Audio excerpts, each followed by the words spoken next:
Theory की बात चली है तो ये देखते हैं इस मॉड्यूल में कि क्राइटेरिया क्या है अच्छी थ्योरी का।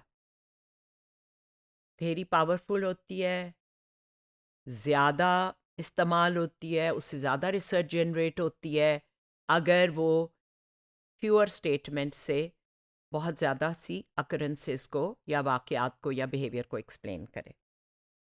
तो ज़ाहिर है थ्योरी किसी एविडेंस या ऑब्जर्वेशन पे बेस्ड होगी।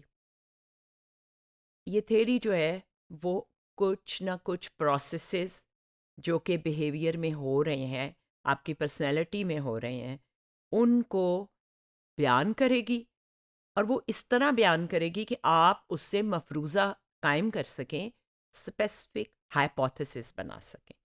और वो स्पेसिफिक प्रिसाइज हाइपोथेसिस जो है उसको टेस्ट करने के लिए आप अगले मरहले यानी एक्सपेरिमेंट की तरफ जा सके। ये एक थ्योरी की रिक्वायरमेंट है, ये एक मयार है, क्राइटेरिया है जिससे हम किसी थ्योरी को थ्योरी कहते हैं। उसके बगैर तो वो थ्योरी नहीं कहला सकती। थ्योरी किसी भी फिनोमेनन को एड्रेस कर सकती है। ह्यूमन डोमेन में देखें या एनिमल डोमेन में देखें तो किस तरह कोई भी एनिमल जो है वो कोई बिहेवियर लर्न कर सकता है। जैसे सर्कस के एनिमल हैं, उस पे कंडीशनिंग की थ्योरी बहुत अप्लाई हुई भी है। आपने देखा ही होगा कि ट्रेन करने के लिए वो उनको कोई ट्रीट देते हैं, कोई खाना देते हैं, फिर वो वही हरकत उनसे करवा लेते हैं। और बंदर से लेके घोड़े, हाथी और बहुत से जानवर से ट्रेन हो जाते हैं।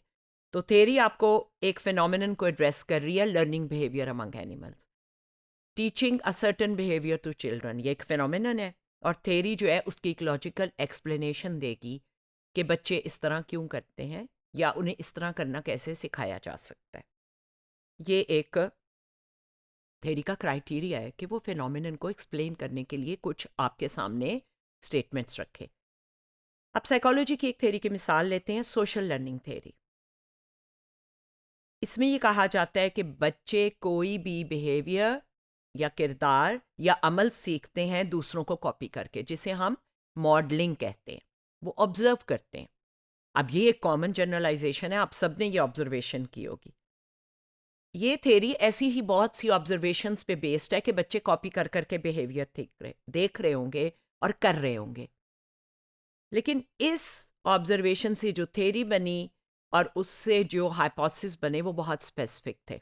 तो इस थ्योरी ने अपना क्राइटेरिया फुलफिल किया कि ये फिनोमिनन को एड्रेस कर रही है और उसको एक्सप्लेन करने के लिए आपको हाइपोथेसिस फराहम कर रही है। तो मसलन स्पेसिफिक हाइपोथेसिस हैं जो कि एक्सपेरिमेंट में हो चुके हैं, हम इसको डिस्कस करेंगे। वो ये हैं कि अगर बच्चे किसी बड़े को एक डॉल को मारते हुए देखते हैं तो वो वही वाला बिहेवियर कॉपी करते हैं। ये एक बड़ा मशहूर एक्सपेरिमेंट है जो बेंड्यूरा ने किया था और इसमें बच्चों की वो वीडियोस बनी हुई हैं जिसमें पहले बड़े ने किया और बच्चे ने बिल्कुल उसी तरह हिट किया। बच्चे एग्रेशन सीखते हैं मॉडलिंग के ज़रिए। इसमें से ये जनरल थ्योरी बनी सोशल लर्निंग की। इसी तरह बच्चे अगर किसी को टॉय शेयर करते देखते हैं तो वो या कोई स्पोर्ट्स की एक्टिविटी करते देखते हैं। स्पेसिफिक हाइपोथेसिस है कि जब कोई बड़ा बच्चा अपना टॉय किसी को दे रहा होगा तो छोटा बच्चा उसको कॉपी करने की कोशिश करेगा। इसको आप टेस्ट कर सकते हैं। हमेशा नहीं ज़रूरी कि आपको अपने एक्सपेरिमेंट में ये रिजल्ट मिले, लेकिन आपकी थ्योरी के हिसाब से क्योंकि वो और तरीक़ों से इसको टेस्ट कर चुके हैं कि बच्चे कॉपी करते हैं, मॉडलिंग करते हैं, ऑब्जर्व करते हैं, तो इसको आप हाइपोथेसिस बना के चल सकते हैं। थ्योरी तो आपको हाइपोथेसिस बनाने और एक्सपेरिमेंट करने के लिए ग्राउंड ही फ्राहम करती है ना, और आपके नताइज की जिम्मेदार थ्योरी नहीं है, क्योंकि हमने पहले भी कहा कि 100% कोई भी थ्योरी तमाम बिहेवियर को एक्सप्लेन नहीं करती और ना ही हर एक्सपेरिमेंट एग्जैक्टली सेम होता है। अगर ऐसा हो तो थ्योरी का मकसद ही कोई नहीं है। यानी उसका क्या फ़ायदा है कि हमें पहले से पता है कि ऐसा ही होगा, तो फिर एक्सपेरिमेंट की गुंजाइश ही नहीं रह जाती।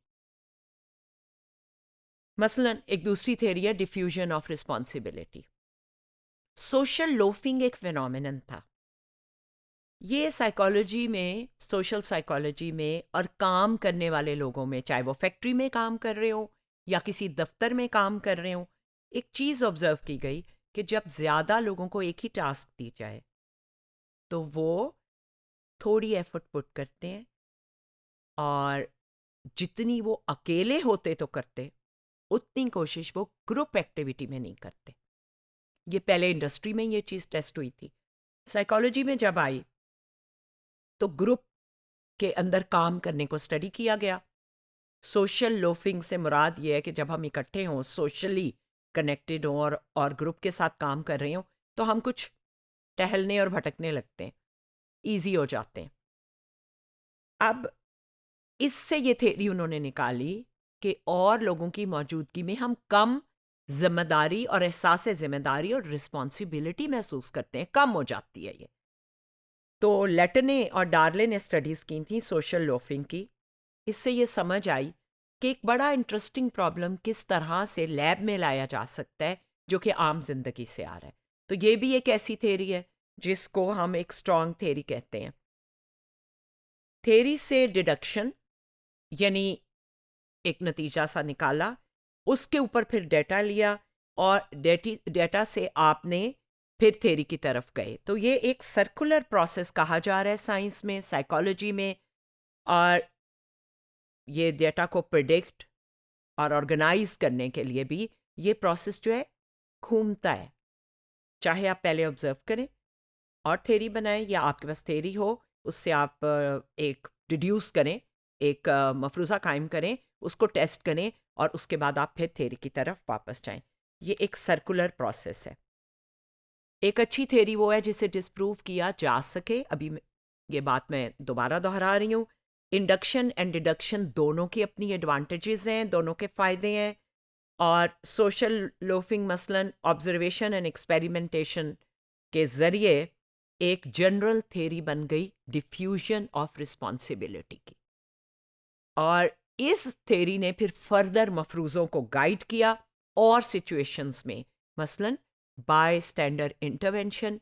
सड़क पे अगर कोई गिर जाए तो बहुत सारे लोग हों तो कोई भी मदद नहीं करने आता, और अगर 2 लोगों, कम लोगों, तो ज़्यादा मदद मिलती है क्योंकि वो रिस्पॉन्सिबिलिटी महसूस करते हैं। डिफ्यूजन नहीं होती रिस्पॉन्सिबिलिटी की कि कोई और आके बचा लेगा,